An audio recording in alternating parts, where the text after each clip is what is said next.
everyone. Happy Canada Day. Today is July 1st. Yes. So we are celebrating Canada today, and I'm wishing all my fellow Canadians around the globe a very happy Canada Day. I hope you're having fun, or I hope you had fun, because by the time you're watching this vlog, it's probably after Canada Day. So I hope you had fun celebrating with your family and your friends. I know that a few people watching our channel are probably immigrants to Canada like ourselves.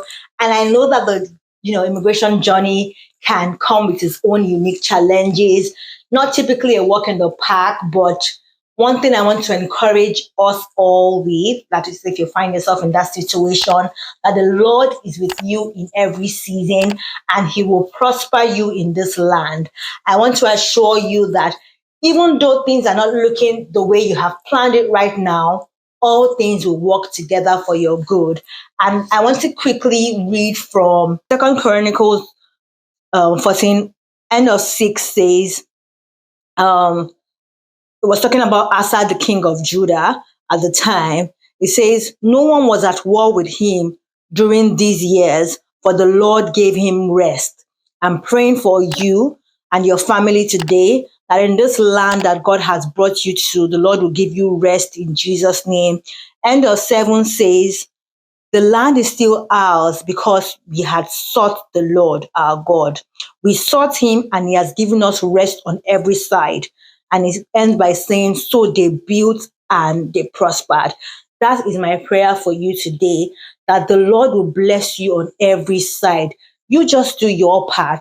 Seek the Lord, seek knowledge, whatever training, whatever certifications that you need to get in your career path, whatever networking that you need to do just to get you a step higher or a step forward. Do all of that. But be at rest, because the Lord is going to give you rest, and you will build and you will prosper. In this land, though, ours is just to multiply, to be fruitful and multiply. And I pray that that will be our portion in Jesus' name. Even if you're not an immigrant in Canada, or you're not even thinking of immigrating to any country, I encourage you to still apply that word to whatever season that you might find yourself in currently, because it's a word for us all, right? I believe that, finding rest is what we all desire, and I pray that God will give that to us. So in a few hours, we'll be going out to the fairgrounds, like I said, to celebrate. My sister and her family will be there as well. A few friends will join us as well. But I just wanted to quickly stop by and share that word with somebody. I hope it blessed you as it blessed me this morning. Let me know in the comments how you celebrated Canada Day today, how you're celebrating, how you typically celebrate as a family, and I'll see you at the fairgrounds. Bye.